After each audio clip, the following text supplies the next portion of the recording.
Estamos a jueves y dejamos el tema del Espíritu Santo que nos ha ocupado estos 3 primeros días de la semana para dedicarnos otra vez al libro de Job y también al comentario que mi padre escribió titulado Lo asombroso del libro de Job.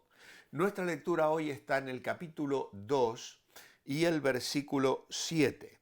Entonces salió Satanás de la presencia del Señor e hirió a Job con una llaga maligna desde la planta del pie hasta la coronilla de la cabeza. Y Job, sentado en medio de la ceniza, tomaba un trozo de tiesto y se rascaba con él. Entonces le dijo su mujer: ¿aún te mantienes en tu integridad? Maldice a Dios y muérete. Él le dijo: hablas como una de tantas insensatas.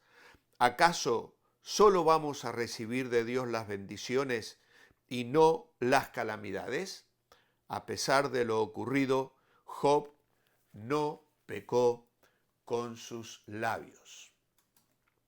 Satanás lanza su ataque contra el cuerpo de Job y lo azota con una de las enfermedades más repugnantes de la época de aquellos tiempos, al cubrirlo de llagas dolorosas o forúnculos desde la planta del pie hasta la coronilla de la cabeza.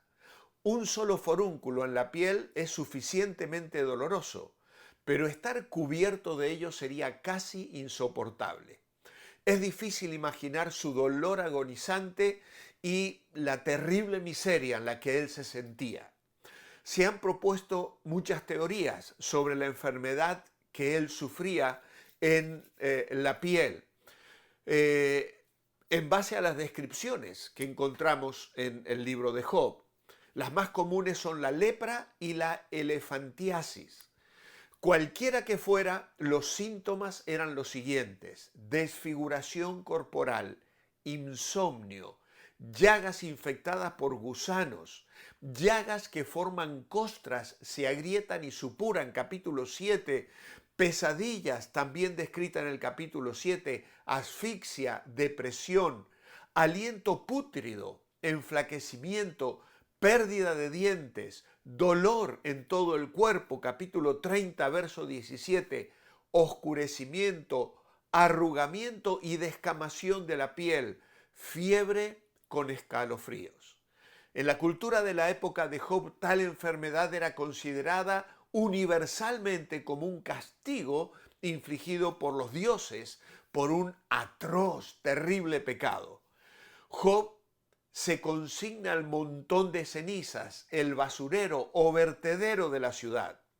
La basura y el estiércol se depositaban regularmente en esa zona y se quemaban una vez al mes, y así se creaban los montones de cenizas. Su postura de sentarse en el suelo era una antigua señal de sufrimiento. El intenso picor, unido a la supuración de pus que se enquistaba, solo podía calmarse temporalmente rascándose con trozos de cerámica rota. Como Job desconocía el encuentro celestial y las condiciones de su sufrimiento, temía que su enfermedad fuera incurable y que la muerte fuera inevitable. Él no sabía que Dios le había puesto límites a Satanás diciéndole: preserva su vida. Lo sabemos nosotros, pero él, que lo sufría, no lo sabía. Es interesante que al narrar la adversidad de Job, el autor del libro emplee el orden inverso al de la narración de su prosperidad. En su prosperidad el autor procede de lo mayor a lo menor. En la adversidad la lista sigue el orden inverso. Primero se narra la pérdida de riqueza, luego su descendencia y por último la salud de Job personalmente. Resulta difícil, dice mi padre en la página 115, situarse en la posición de alguien que está sufriendo. A veces nos sentimos impotentes para brindar ayuda, tal como Job dijo que haría por sus amigos si estuviera en su lugar.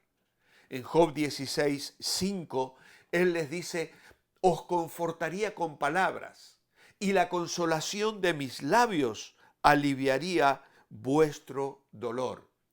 No obstante, la aplicación de la palabra de Dios con el poder del Espíritu Santo es una fuente inagotable de luz, paz y consuelo. Puede ser que un hermano esté viendo cómo su cuerpo es consumido por una enfermedad cruel, pero es reconfortante saber lo que la palabra de Dios nos dice, porque esta leve tribulación momentánea produce en nosotros un cada vez más excelente peso de gloria, porque sabemos que si esta nuestra morada terrestre, este tabernáculo se deshiciere, tenemos de Dios un edificio, una casa no hecha de manos, eterna en los cielos. Cuando confiamos en la balanza de la vida que está en manos de Dios a través de la fe, se logra una compensación maravillosa. La tribulación, aunque sea pasajera, conlleva un inmenso peso de gloria. La aflicción temporal produce un galardón eterno. Mi padre nos habla aquí de la soledad de Job y nos lleva al capítulo 19, del versículo 1 al 22. Ahora, sin pretender juzgar a la esposa de Job ni a sus amigos, resulta necesario reconocer sus fallas y extraer lecciones valiosas para evitar caer en los mismos errores. A pesar de no abandonar a Job materialmente, en lo que respecta a su bienestar físico, sus actitudes abrieron profundas brechas en la comunicación y la comprensión de su dolor y sufrimiento, lo que contribuyó a que Job se sintiera solo y abandonado. En el capítulo 19 y en otros pasajes expresa este sentimiento de soledad y de desamparo. Y hemos leído acerca de la esposa de Job en el capítulo 2 y versículo 9. Es esencial tener en cuenta que su esposa estaba atravesando una intensa crisis espiritual debido a la pérdida de todos sus bienes y de sus 10 hijos. Sin embargo, la situación empeora cuando ella ve a Job, quien solía ser el pilar de la familia, tanto espiritual como materialmente, sentado en la ceniza con una enfermedad grave.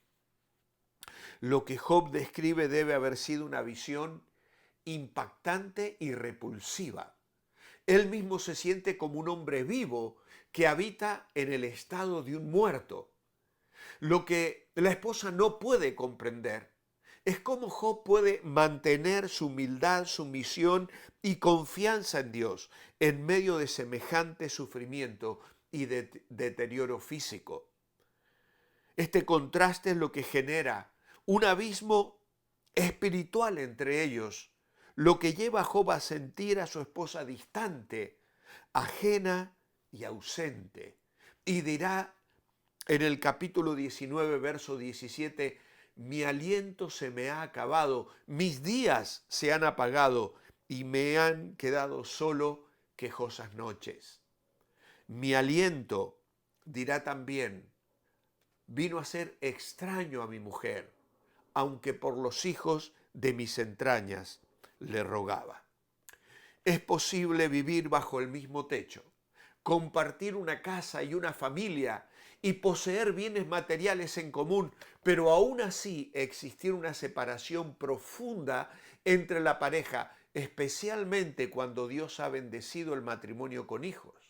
Lo que debería ser una unión indivisible, una sola carne, a veces se ve dividido y en su mayoría estas divisiones son de naturaleza espiritual. Segunda Corintios 6, 14 al 18 nos presenta claramente los desafíos de un yugo desigual. La justicia no tiene comunión con la injusticia, ni la luz con las tinieblas. No puede haber concordia entre Cristo y Satanás. Esto ciertamente se aplica a los matrimonios mixtos, entre creyentes y no creyentes. Pero ¿puede esta separación también surgir entre creyentes? Lamentablemente sí. En el caso de Job y su esposa, ambos eran creyentes, pero su compromiso y amor por Dios no alcanzaron la misma medida. No crecieron juntos en el conocimiento del Señor o en la misma proporción, y cuando llegó la prueba, se abrió un abismo entre ellos. Es probable que esta distancia se haya resuelto cuando la prueba llegó a su fin, porque Dios luego le bendijo con otros 10 hijos. Sin embargo, lo triste es que cuando Job más necesitaba el apoyo de su esposa, él la sintió lejos de él. En la comunión íntima con el Señor, no hay problema que pueda perdurar o impedir la felicidad de una pareja. El Señor es quien forja la verdadera unidad. Y si Él ha crecido en sus vidas y está dirigiendo sus caracteres, ningún obstáculo puede interponerse en su camino. Las palabras de la mujer de Job solo se registran en este punto. ¿Todavía intentas conservar tu integridad? Maldice a Dios y muérete. Hay dos maneras de interpretar su declaración.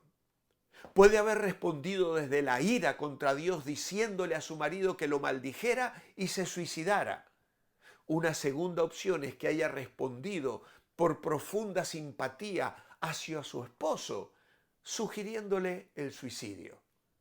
Sean cuales sean sus motivos, se convierte en portavoz del diablo, al ofrecer una terrible tentación para hacer exactamente lo que Satanás quiere que Job haga, maldecir a Dios.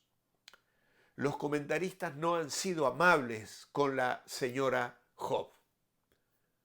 Agustín la llamó la ayudante del diablo y Calvino habló de ella como la herramienta de Satanás. La pregunta con sarcasmo quizá es, ¿aún te aferras a tu integridad? Curiosamente ella empleó la misma expresión que el Señor había utilizado para describir a Job en el versículo 3 de ese capítulo.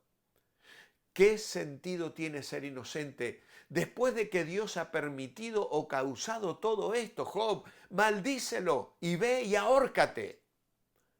Este consejo de suicidio, si es que es tal vez, fue sin duda una gran tentación para Job cuando anhelaba la liberación de la muerte en su primer discurso en el capítulo 3. Pero el hecho de que Job nunca contemple seriamente el suicidio nos recuerda hoy que esta acción nunca es la respuesta al sufrimiento. Si estás sufriendo, si te encuentras agobiado, si estás pasando momentos de profundo dolor donde aún la persona de mayor confianza como tu esposo, tu esposa, están incitándote a rebelarte contra Dios y a tomar determinaciones drásticas para acabar con el sufrimiento que te aflige. Levanta tu mirada, no reniegues de tu fe, sigue confiando en el Señor, aun cuando tu cónyuge sea incrédulo y se burle de ti. Confía en el Señor, Él es fiel. Él va a guiarte, Él va a sostenerte, Él va a fortalecerte y Él dará juntamente con la tentación la salida. Él ha prometido nunca, jamás abandonarte. Créelo y deposita en Él tu confianza hoy. Padre, gracias por tu palabra. Hoy ruego por los que me escuchan, que puedan estar pasando un momento de terrible aflicción. Tú pesas los corazones y el sufrimiento, Señor. Y tú has prometido no permitir que la prueba sea demasiado severa, ni la fiebre demasiado alta. Tú tienes nuestro pulso entre tus dedos y nos guardarás de llegar al límite. En ti confiamos. Que cada persona que está sufriendo hoy encuentre esperanza en ti. en tu nombre. Amén. Que Dios os bendiga. Os espero mañana viernes. Manteneos bendecibles.